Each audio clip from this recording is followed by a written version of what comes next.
Good morning, class. Last time, we talked about the foundations of education, which involves historical, modern concepts of education, and the Eastern philosophies. Now, we are moving on forward to four pillars of education. So, pillar means a firm, upright support for a superstructure. It is also a usually ornamental column or shaft, especially one standing alone for a monument. So, yung pillar, nagsisilbi siyang support para sa isang structure. As you can see, I will show you in this picture kung ano yung example ng isang pillar. So, siya yung nagsisilbing pampatibay. Ganun. Its purpose is to support or to be a stronghold when it comes to construction, just like what I've said. But what about in education? The four pillars of education describes a holistic approach to learning that encompasses more than what occurs in the classroom. So, its purpose is first to promote the formation of the human person in all his or her dimension and all stages of his or her development. So, it involves all the stages of development. And second, to make each adult an active builder of his or her future and of the future of the communities to which he or she belongs. So later on, we will discuss deeper kung ano talaga yung meaning ng or ano yung four pillars of education. Next is, so as we have the four pillars of education, we will be going to discuss the first pillar, which is learning to know. So, learning to know focuses on the combination of broad general knowledge and basic education with the opportunity to work on small number of subjects. It implies the mastery of the instruments, knowledge themselves. So, it focuses on the combination of broad general knowledge and basic education wherein there is an opportunity to work on smaller subjects. Ibig sabihin, magkakaroon ng focus sa pagtuturo doon sa mga subjects na hindi gaanong nabibigyan ng pansin. And it also implies the mastering of the instruments of knowledge themselves. So, this means there is acquisition of knowledge wherein it is a never-ending process and can be enriched by all forms of experience. So, yung sinasabi dito, yung pag-acquire natin ng knowledge is a never-ending process. So, it is continuous, lifelong journey siya. So, habang tumatanda, habang lumalaki, patuloy yung pagkatuto at hindi humihinto. And, nadadagdagan yon or na-enhance yon ng mga experiences na nararanasan natin in our daily lives. Yun.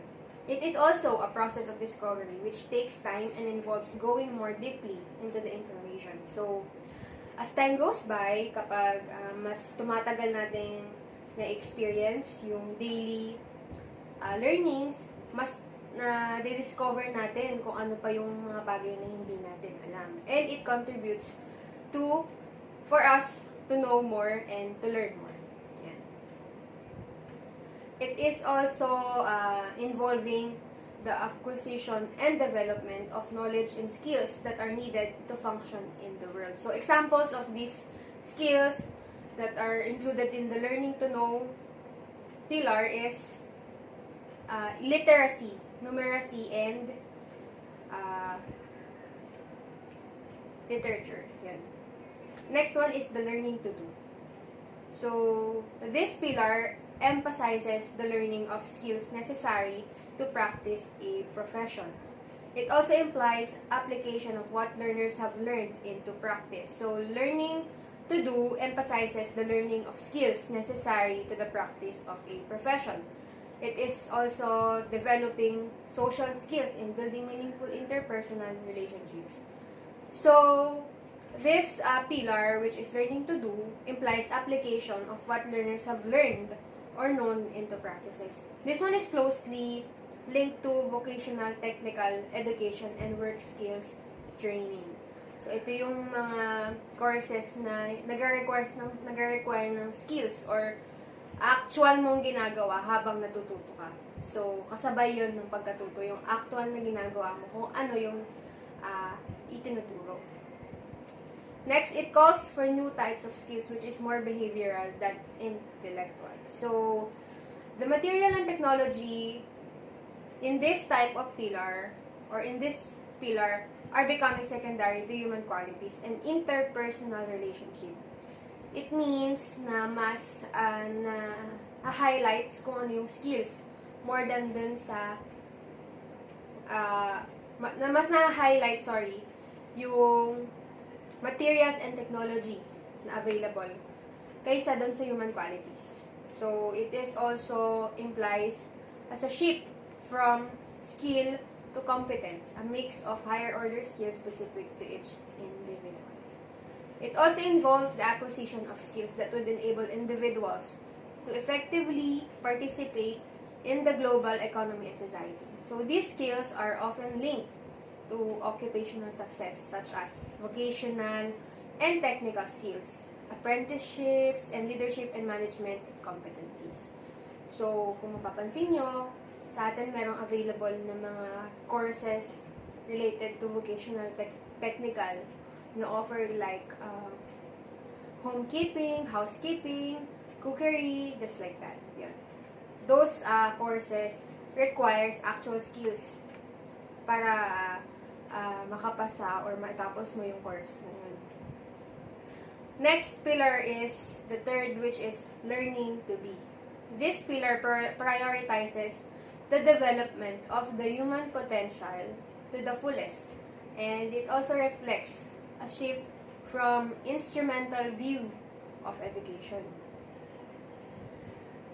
This pillar prioritizes the development of the human potential to the fullest. So, nandoon yung development, kung ano yung potential best na pwedeng maging ikaw as a person. It is also tapping the talents hidden within each individual. So, this pillar taps the talents, kung ano yung meron ka, talento na meron ka, pero hindi mo siya mailabas. So, this taps it. So, ibig sabihin parang unti-unti niyang ine-enhance para mailabas mo at magamit mo. This also develop personal commitment and responsibility for the common good. It implies an education aimed at all-rounded development and full flowering of the human potential of individual learners.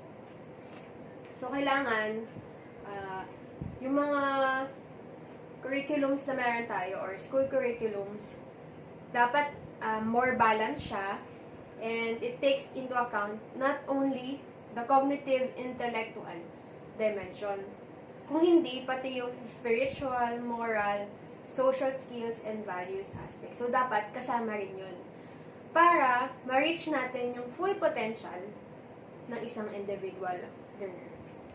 It also implies development of a curriculum which aims at cultivating qualities of imagination and creativity. So, it also involves activities that promote holistic personal development. So, dito, hindi lang puro cognitive or intellectual or academics.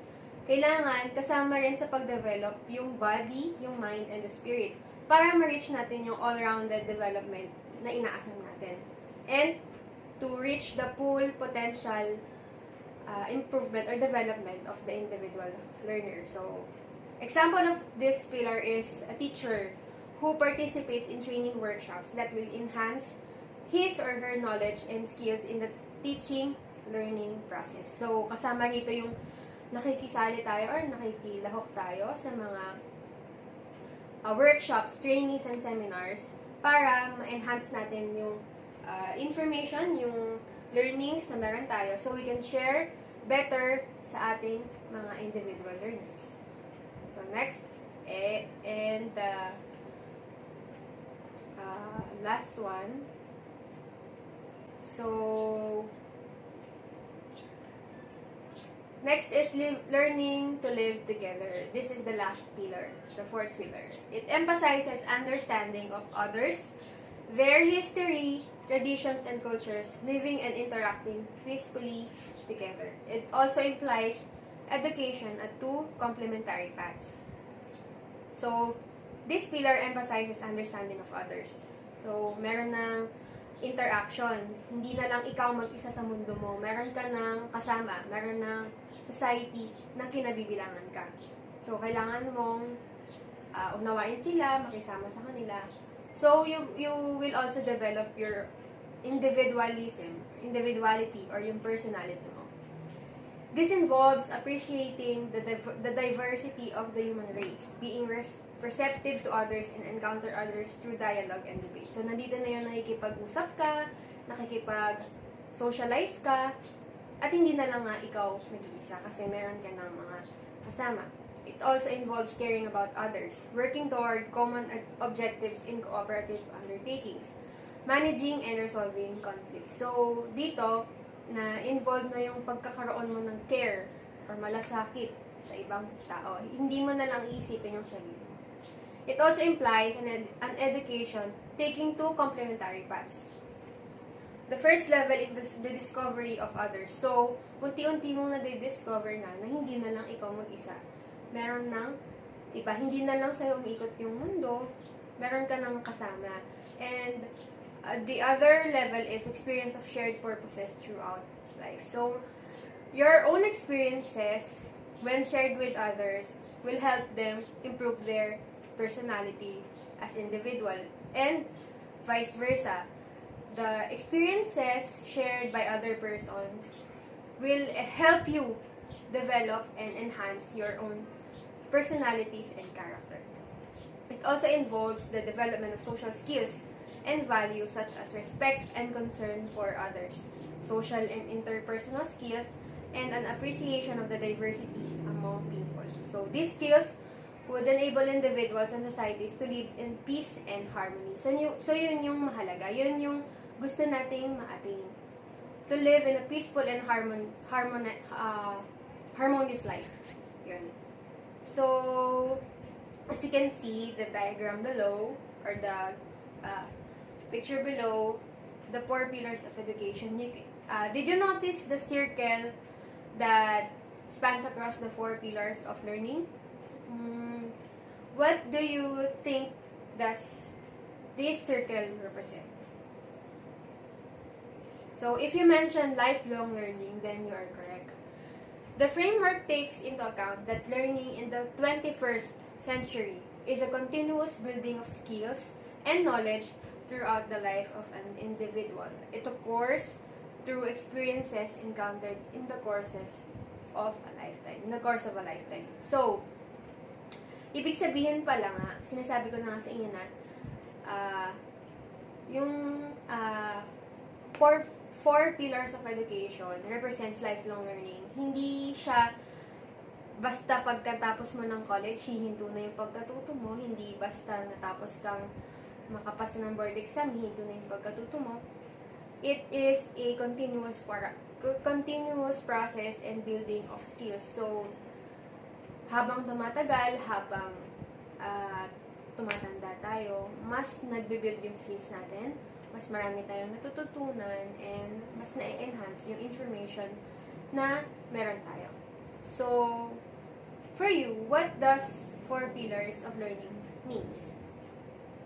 You can write your answer in a clean sheet of paper, and then next meeting, we will be asking some students to represent their work.